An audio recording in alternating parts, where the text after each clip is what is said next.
Now more than ever, Mr Deputy Speaker, ever before, the importance of biosecurity is at the forefront of our minds with COVID-19 impacting the lives of all Australians. Biosecurity related to food and agricultural produce is equally critical in protecting consumers, exporters and farmers as we create a bio-resilient economy. A unified vision for our national security is critical for our future prosperity and in supporting those in the agricultural sector which have endured so much hardship in recent times. Our biosecurity system underpins $60 billion in agricultural production, $49 billion in agricultural exports and $42 billion for inbound tourism. The flow-on effects of this are incalculable, and the importance of these industries, both to our national economy and many regional communities, cannot be understated. At the core of this bill is creating a more proportionate response to infringements by travellers when they bring undeclared goods to Australia. The infringements will reference both the kind of goods, its classifications and the nature of the biosecurity risk it represents. This bill permits the Director of Biosecurity to determine what goods should attract a higher infringement associated with the item. We cannot overemphasise the importance of protecting our natural environment or our farmers. After the difficulties posed by both drought and fire, this government will do whatever it takes to help our farmers. An additional component of this bill is indexing the current infringement notice to $444, which equates to 2 penalty units. Depending on the nature of the infringement, more penalty units will apply, up to 12 penalty units, which will incur a fine of $2,664 after indexation, or 60 penalty units subject to civil penalty proceedings in court. Failure to declare goods by foreign travellers, airline crew or Australians is a national threat, and one that we are combating with these additional measures given its severity. We will not wait for disaster to strike before implementing stringent biosecurity legislation, but are taking a proactive approach as prevention is the most efficient way to manage this kind of threat. Of particular concern is African swine fever, which is both highly contagious and, were it to come to Australia, is estimated to cost over $2 billion over a 5-year period, making the fines appear not that great. We cannot allow the careless actions of individuals to put at risk the livelihoods of so many Australians. From 2018 to 2019, biosecurity officers issued an average of 410 infringement notices a month at Australian airports. The forecast for 2019-2020, before COVID restrictions took place, was more than 820 per month. Unfortunately, even this was underestimating the reality, with 1,139 infringement notices issued in January 2020 alone, representing an increase of around 30% above the forecast. The impact of biosecurity growing, and until COVID restrictions, the number of people trying to get past airport security without declaring high-risk goods was also increasing. This bill is urgent and should be the first step in constructing a strong and unified system which screens both agricultural goods and people for pathogens and biosecurity threats. Failure to do so will not only decimate Australian agriculture, but will put lives at risk.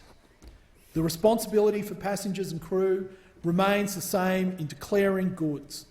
This bill only changes the infringements and matches the risks of the goods with the infringement. It does not impose additional requirements on passengers, airlines, exporters or businesses. Changes will be published in conjunction with additional training for biosecurity officers and Australian Border Force officers, which is estimated to take 2 to 3 months.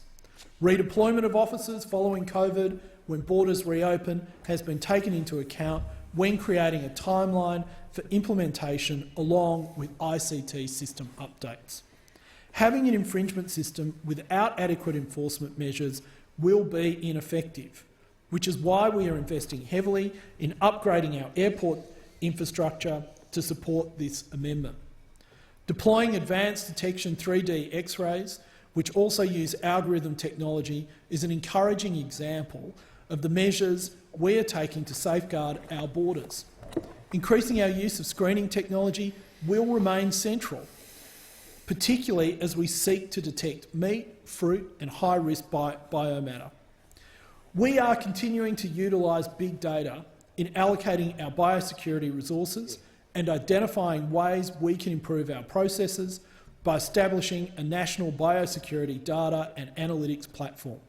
In sharing biosecurity data, we will be able to enhance our capacity to identify security risks and take corrective action. We are allocating $36.5 million in funding to develop this platform.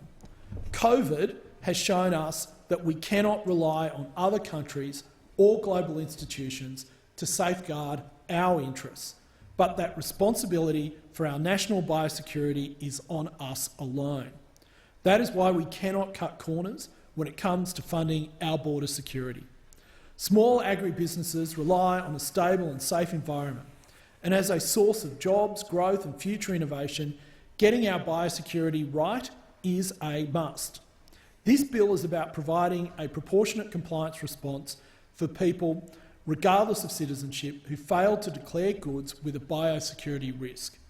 All first points of entry, including seaports, will be included in these changes. However, particular attention will be given to biosecurity processes in airports due to the high volume of travellers. In the last financial year, we invested $850 million in this area and will continue to support frontline personnel in keeping our country safe. Creating a regulatory environment that maximises the competitiveness of Australian businesses whilst giving adequate protection to our farmers and the environment remains central to this legislation. As part of the extensive consultation with industry and across multiple departments, this is a solution designed to be flexible to change. As it stands, the penalties do not accurately reflect the risk of the offence, and given this disconnect, often under-penalises some offenders. To have a penalty which disregards the nature of the offence and does not correspond to the level of infringement is quite simply bad policy. Given it costs nothing to declare goods, there is no reason why any visitor or returning resident should be trying to avoid declaring what they are carrying. The bill improves the penalty scheme by linking them with the degree of danger the infringement poses the community. The different classifications which they are based off will be determined using a technical risk assessment. As part of the smarter regulation agenda, this bill does not create any additional red tape or impose any more requirements on travellers coming to Australia. We do need a tight border policy, but the responsibility to implement that policy, its costs and burden, should not be shifted to business or individuals. Compliance for all parties involved should be seamless, and in making the process both accurate and efficient, we should make the most of automation in processing high volumes of travellers. Being able to do this will be especially important for our tourism industry, where a positive experience makes a large impact. Doing this without cutting corners when it comes to our biosecurity is critical, which is why in this field we are seeking to be world leaders when it comes to border protection. The measures outlined in this bill have been taken in place of alternatives which came at a significant regulatory impact on industry and those seeking to remain compliant. As a government, we seek to ensure that all departments implementing regulatory changes must co-design processes with industry working groups. Smarter regulation is light touch, highly automated, and reduces the burden on small businesses so they can focus on what they do best. As a country with one of the most pristine and untouched environments, we are fortunate not to have many of the biohazards that countries in the rest of the world have to contend with. This is a natural competitive advantage for our businesses in agriculture, but can easily be lost if we are careless and failed to create the protective measures required to safeguard our farmers and consumers. Bills like this pave the way for a post-COVID era, where a premium is placed on biosecurity and ease of compliance for businesses. We are leading the way by relying on technological solutions for these issues. And when government invests in the tech sphere, particularly in RegTech or regulation technology and innovative security solutions, we are supporting an industry that will be in demand for the future.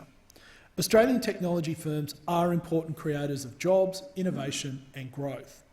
Establishing a biosecurity innovation program with an initial $25.2 million in government funding will be a strong first step in this program.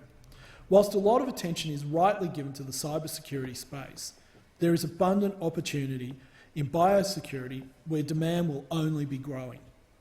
I would encourage the newly established Centre of Excellence for Biosecurity Risk Analysis to engage with the innovation and tech hubs throughout Australia as they develop risk analysis tools. As part of the government's ongoing commitment to our biosecurity, we are establishing a dedicated office to support the work of the Chief Environmental Biosecurity Officer. In creating a unified and efficient system for our biosecurity, we are enacting our long-term strategic vision. This legislation is a critical step in adopting a systematic process for identifying and planning for national priority biohazards. Taking measures to manage these risks is essential in facilitating the trade that we rely on for our economic prosperity. For these reasons, I highly commend this bill to the House. Thank you, Mr Deputy Speaker.